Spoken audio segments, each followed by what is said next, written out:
Welcome to Killer Innovations. I'm your host, Phil McKinney. We are here in the studio in Colorado. This week's show, we are going to bring together the series that we've been working on, for about the last month or so, where we've talked about in the box thinking, out of the box thinking, which is better, are there trade offs, what does it really mean? Do certain ones have advantages or disadvantages?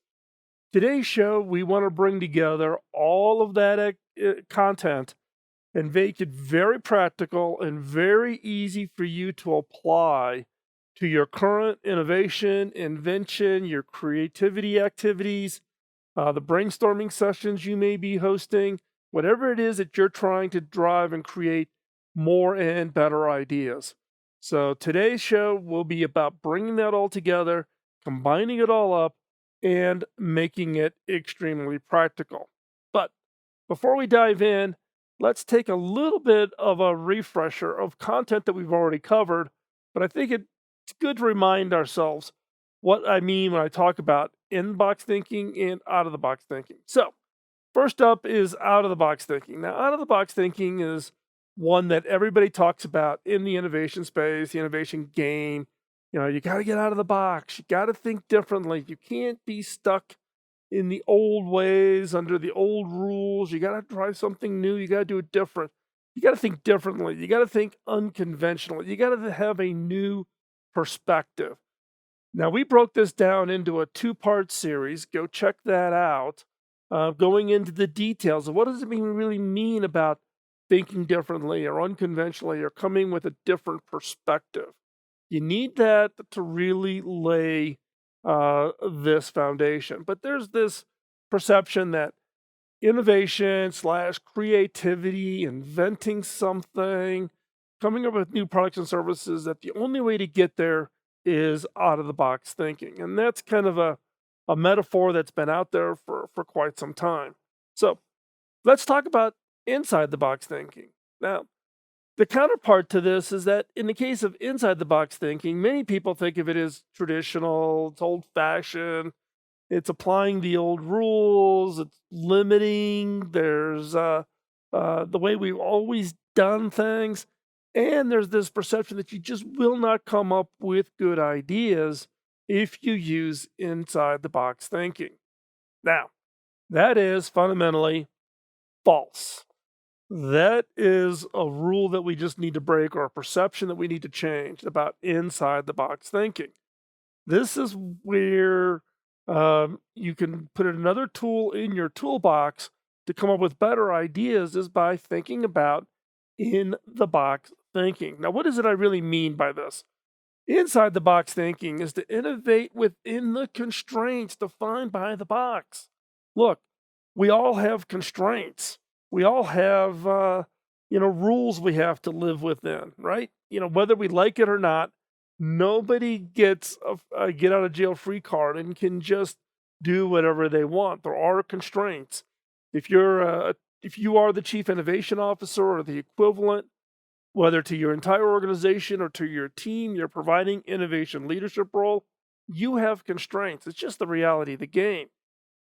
And constraints aren't always bad. I've talked many times in the past around constraint-based innovation. And if you can apply the right structure of constraints, it can actually be a great source of ideas. So inside the box is all about the constraints. Out of the box, it's taking all those constraints off and looking at things in a unique, different, unconventional way with different perspectives than you normally would. And so now the question gets down to is, okay, great. You've now covered inside the box, outside the box. If you haven't seen the listen to the 3 shows before, go listen to that. Either wherever you get your podcast, or you can hop on over to YouTube as we're putting more and more of these shows up on YouTube, so you can check it out there. But the question I got from emails like, okay, which one should I do? Which should you use? Should you use out of the box thinking or inside the box thinking? Which one? Which one's better? Do I need to Do they apply better to different projects, etc.? The quick answer on this one is do both. Do both. Focusing on one or the other leaves you a blind spot, right? If you just do out of the box thinking, then your ideas could be forcing so much change within your organization they just will never get accepted. Inside the box thinking, you may be applying so many constraints that you just can't quite get to that what I would call game changing or breakthrough innovation. The key here is you can do both. You can do both. And in fact, I'm a big believer of combining these together, the value that get created. And in fact, I've put together a structure around this that I call box think. Now, box think is about, taking a look at, the things that allow you to get the benefit of being outside the edge of the box, inside the edge of the box, and to think just differently around the overall constraints. Now, what is it that I really mean by this box think? Well, box think uses out of the box and inside the box thinking to create a complete collection of ideas that lead to better innovations, better inventions, better ideas. So again, box think uses out of the box and inside the box thinking to create a complete collection of ideas that will lead to better innovations. Now, box think is something that, again, it's really about bringing these two elements together. It's not one is better and one is worse. You really need to have a box think type of an approach whenever you're going to be doing ideation, brainstorming, those kinds of things. If you're a new startup, you probably not have a lot of constraints, so inside the box may not be as applicable. But if you are inside of an organization, you're a chief technology officer, a head of product development, or chief innovation officer, or the person trying to come up with new products or services ideas for your team or for your organization, be careful of just picking an out of the box type of strategy. Apply both out of the box and inside the box, because by doing that, you will greatly expand not only the quantity of ideas and not just the quality of the ideas, but what I call idea confidence. One of the challenges that most people have in the innovation game is you kind of go through that brainstorming activity and then you run into this, wow, have we really searched everywhere? Wow, I'm worried that there's an idea out there that we just didn't uncover. Let me run 3 brainstorming sessions and then see if there might be some more ideas that another team comes up with. That's just kind of, shotgunning. What I have experienced is that when you apply out of the box thinking and in the box thinking in a structured approach, you walk away not only with more ideas and better ideas, but you walk away with that idea confidence. That idea confidence that you've covered, for lack of a better descriptor, the 360 degrees. So you're off looking for the really breakthrough ideas, no constraints, no handcuffs. I can go create it all. And I'm also applying some level of constraints that I have to operate in, given the organization, etc. And I get coverage on both. And by doing that, and by applying box think, then you actually walk away with a confidence level that says, look, I've looked at it from all possible directions. I've defined my problem and I've looked at it in all possible directions, both in the breakthrough, breakout, break the walls of the box, to operating within the box, operating within the constraints that your organization and teams, just by nature of history, by nature of the realities of day to day, you have to operate within some constraints. You need to look at your ideas on both. So this is what we're going to talk about for the rest of today's show. I'm going to go through box think, give you the actual steps to how to run your sessions, how to create your ideas, how to rank your ideas so that you come up with a better set, a more complete collection of ideas that will lead to better innovation. So, how do you apply box think? What is the key to box think?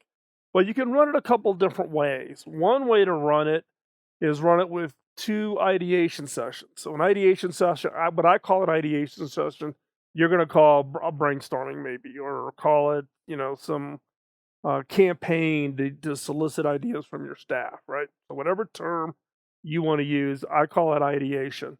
Get people together, they're going to come up with ideas, whether it's in a single meeting or they're going to do it online through some kind of submission process or whatever method you use to solicit ideas.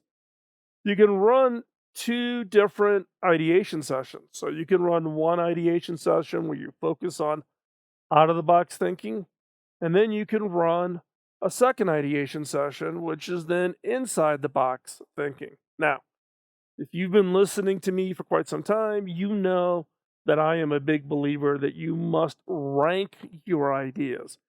Just running an ideation session and collecting 200 ideas on flip charts and then having someone bang it out into an email and send it around to everybody, value is zero. So I'm a big believer, big proponent that in the session itself, you should actually sit down and go through and do the ranking. So you come out with not just 200 ideas, but the top 2 or 3 ideas. So if you run one ideation session in week 1, and then week 2, you run the second ideation session, the first one being out of the box thinking, the second one being inside the box thinking. At the end of every session, you should rank. The net result is then you've got, 3 to 5 ideas from each of the 2 sessions that begin to kick off your work on looking at which of those you should take forward. Now, this is just one way to do it. You can do it as running its 2 ideation sessions, or you can run a single session with multiple teams. Now, when I do some of my workshops or I facilitate ideation activities, particularly with larger organizations, and most recently, that would be U.S. Marine Corps, or it could be Brother Mobile Printing, who's somebody, company that I've been helping out with on some of their ideation and etc. In that case, we may have 25, 30 people in a room, and we'll break them down into teams of like 6 to 7. That's kind of the maximum I like to have on a team. In this case, for box thinking, then you can have one set of teams that focus on out of the box thinking, and then you can have teams focused inside the box thinking. And so, therefore, the teams are applying a thinking approach out of the box or inside the box to their team, and that team operates that way as you go forward. And in this case, then each of those teams are ranking their ideas as they go through their session. Then what you can also do is bring those together and rank them against each other. You can rank against them so you come out with the best 3 or 4 ideas coming out of the entire work. So you take the ideas of inside the box and that's outside the box, you combine them up, and then you go ahead and do the ranking. So that's another way to do it. Now, I'm going to guess that you're going to you have some questions about this approach. So let me answer some of the more common questions. So, question 1, are some people more naturally in the box or out of the box thinkers? If you're assembling these teams and bringing people together, are people just more naturally thinking process being more inside the box or outside the box? Oh, I'm sure there are. There are people who fit either one of those categories. What I would warn you against, though, is thinking that if you have a team that's inside the box, that's the team you should put all of your innovation antibodies in. All those people who are the naysayers against innovation. Inside the box is not about naysaying. Inside the box is those people who can creatively think about ways to achieve success within the constraints of the organization or constraints within the industry. So do not jump to the conclusion that your inside the box team or session should be stacked up with people who are the antibodies, the innovation antibodies. If you're not familiar with what I mean by an innovation antibody, go back over to killerinnovations.com. You can search for it. There's been, I don't know, probably a dozen shows on innovation antibodies. You can also go over to beyondtheobvious.com, my book site. You can search for it there, and it'll give you the entire chapters on the innovation antibodies. So check that out. So don't fall into that trap. And I would actually, if you can identify people who are in the box and out of the box, mix them up on both teams. You don't want people that just think in their natural, comfortable way. You want to challenge them. You want to stretch people. So mix them up. If you've got people in the two camps that are naturally in the two camps, put them together and then put them on a team to do in the box or out of the box thinking. Question number 2, if we do 2 different sessions, should it be the same team? So if you're going to do session 1 week, session 2 the second week, not necessarily. I've not been a big believer of locking into a team and letting that team always be the ones that are the go-to teams for ideation. One is you want to open it up and get the perspectives of people across your organization or across your team. If you're a small team, yeah, then fine. You can have the 2 teams be the same. The key always in an ideation session is you want to maximize diversity. You want the broadest possible diversity possible. That includes not just, the diversity that we typically think of from an HR perspective, but it's also, perspective of, did they go to college? Did they work their way through college? Did they come from a background of having money? Did they always live in the United States? Are they an immigrant? You want all of those diversity elements because all those perspectives hugely valuable. Question number 3: what if a team in session comes up with an idea for the opposite team? So an in the box comes up with an out of the box. That's fine. You can do 2 mechanisms. You can actually put that idea over to that other team or put it into that other session, or you can just keep it and just put it into the ranking process anyways. So depending on which one you want to go, either way works. Don't overthink it. You just want to get down as many ideas as possible. Step 1 in box think is to define the problem, define the challenge statement. And I'll cover this a little bit later in today's show. I've covered it many times before. I love the Albert Einstein quote, which says, someone challenged Albert Einstein to say, if you had 1 hour to save the world, what would you do? And Albert Einstein says, if I had 1 hour to save the world, I would spend 55 minutes defining the problem. And then I'd spend 5 minutes solving it. We don't spend enough time identifying and really understanding the problem. So before you think about even running your ideation session, define the problem, define the challenge statement.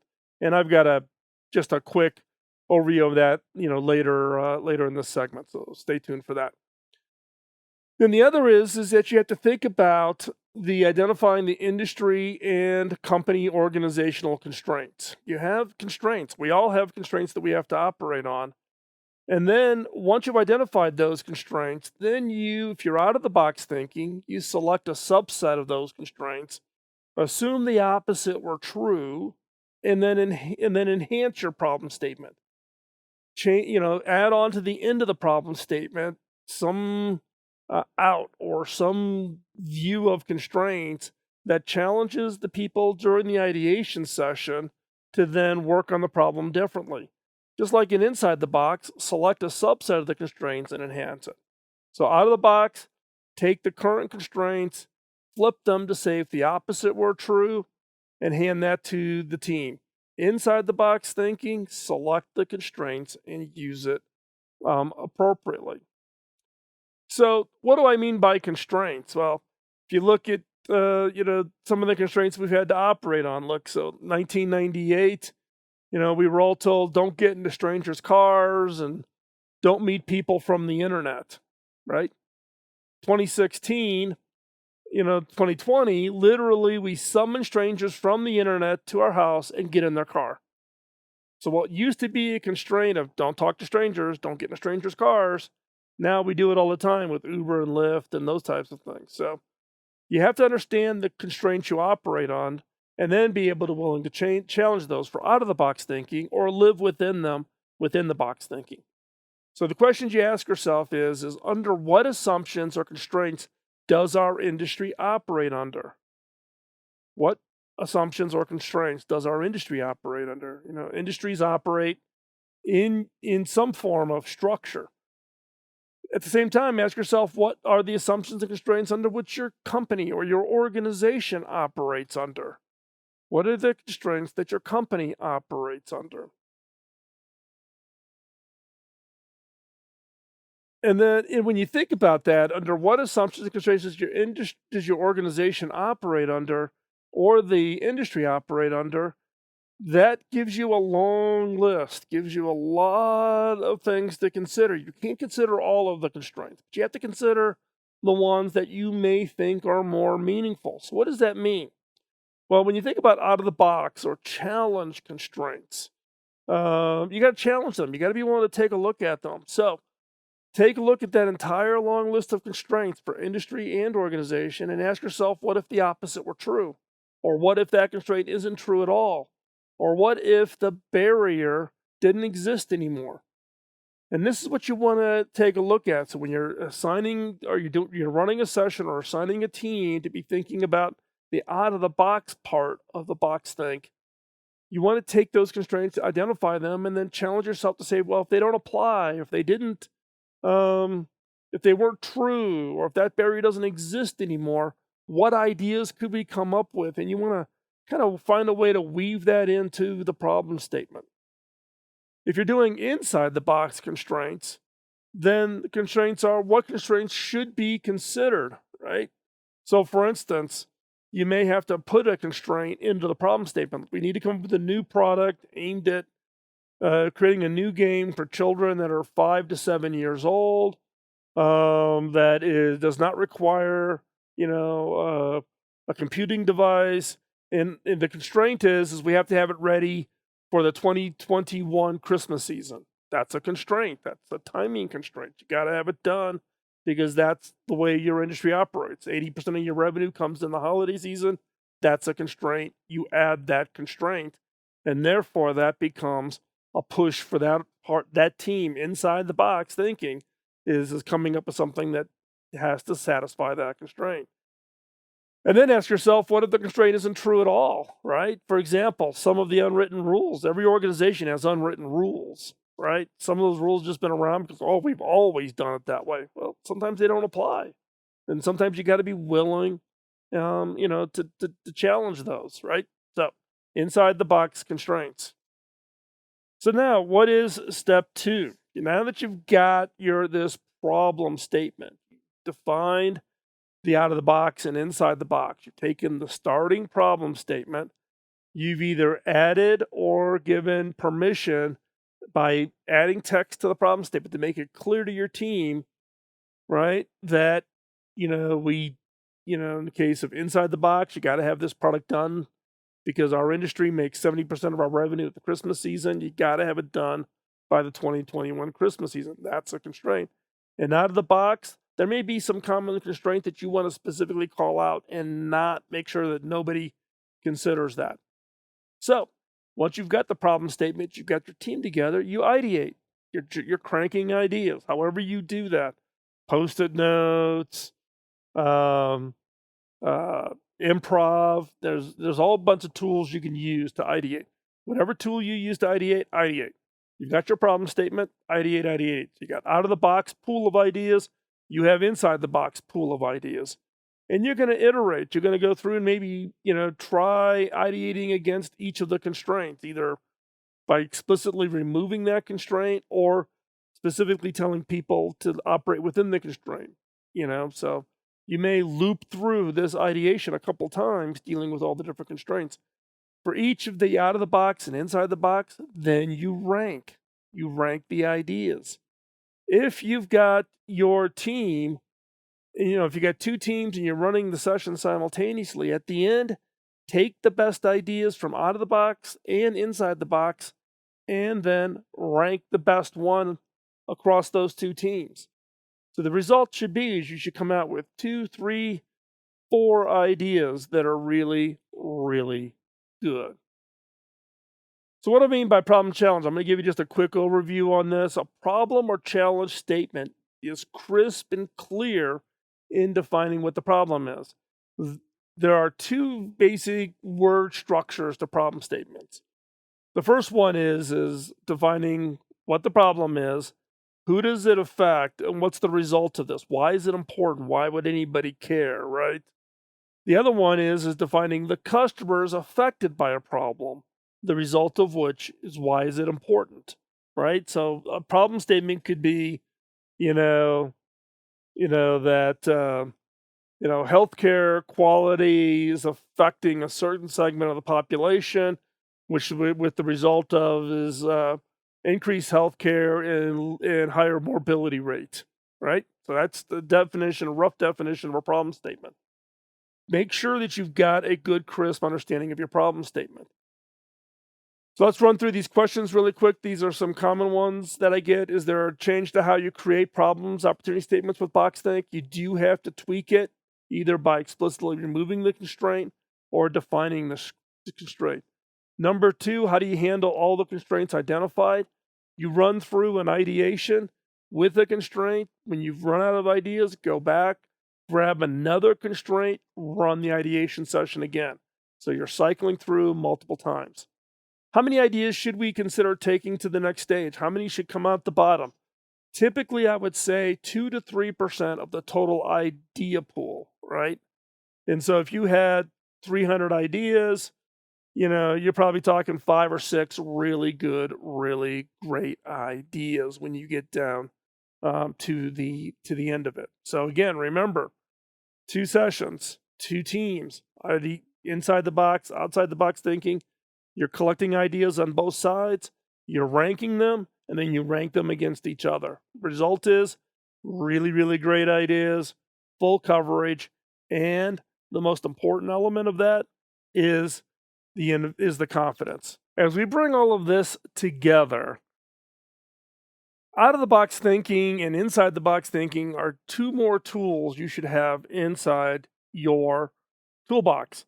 So let's walk through all of these elements and make sure that we've got it well grounded and you can apply it to your activities starting today. So out of the box thinking, remember, it's thinking about thinking differently. It's about thinking unconventionally. It's about taking from a new perspective. All 3 of these elements are really the core foundation of out of the box thinking.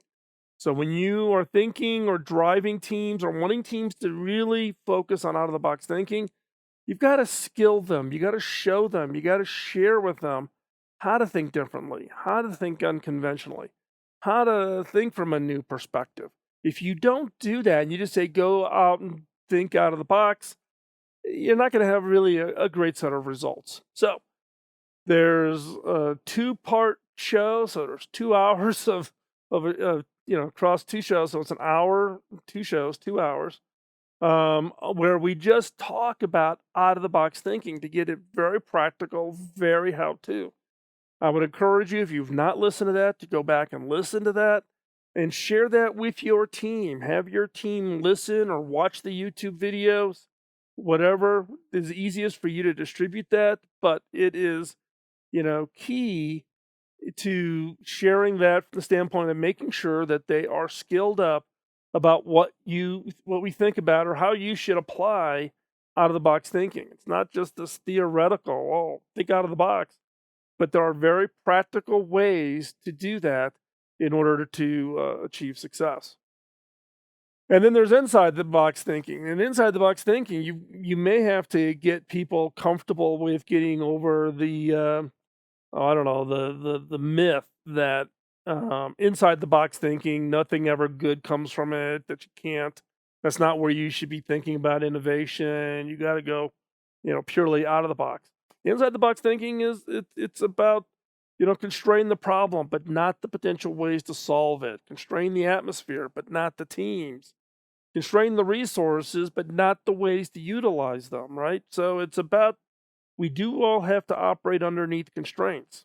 We we would all love not to have to be under any kinds of constraints, but it's just not the reality of life, particularly inside of organizations. It just doesn't work that way. And so with box think, again, the concept of box think is it uses out of the box and inside the box thinking to create complete collection of ideas that lead to better innovations.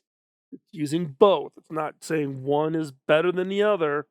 It is about applying both box think, inside the box and outside the box, to create that complete collection of ideas that lead to better innovations, better inventions, better ingenuity to solving problems or creating opportunities for your organization. Now, we've covered this pretty quickly, in this show today. If you happen to be interested in wanting to learn more about this, hop on over to disruptiveideation.com. Disruptiveideation.com is a workshop that I teach. This is the workshop that I've been teaching to the U.S. Marine Corps, to Brother Printing, to a number of organizations around the world. And I do teach this virtually. I can do it, in person at your location with your teams, if that's what you want. The team at the Innovators Network is also available to teach these workshops. We can also, if you so desire, you can become trained and you can teach the workshop. You can do a train the trainer and you can teach it within your own organization. Or if you are an innovation consultant and you're looking for new capabilities, new skills to put in your toolkit as you go out and teach your own innovation capabilities or to advise clients or whatever, you can become certified, and then you can take the disruptive ideation workshop to your clients and teach them accordingly. So go over to disruptiveideation.com, click on the button there. You can, let the team know that you're interested in the workshop. Let them know whether you want it just for your organization or if you're interested to become a trainer and actually teach the workshop to your clients, or if you're inside of a large organization and you want to roll it out and use it. Now, disruptive ideation is much more than box think. It includes how to run workshops, how to facilitate, but more importantly, what's unique about this workshop is not only do we give the teams the skills and the steps and how to do it, but we actually take on a problem statement that's meaningful to the organization. The end result is not only, you know, teams that are now able to take the basic tools and apply it to their organizations day one right after the workshop, but you also walk out with a starter funnel of ideas and innovations that you can immediately apply. So again, hop on over to disruptiveideation.com and click on the button and let us know. With that, we're going to wrap up today's show. For more information, you can email me at phil@killerinnovations.com. The blog, I do writing, essays, thoughts over at philmckinney.com. philmckinney.com is also where the show for 5 Minutes to New Ideas gets posted. So you want to hop on over there, check that out. The Innovators Network also has a large number of other shows, so you can go over to theinnovators.network and see other shows like Tech Pinions and others. Show notes will be over at killerinnovations.com. If you want to get connected, if you're not already a subscriber, you're not already getting the weekly innovation newsletter from me, just text the word innovation to 44222.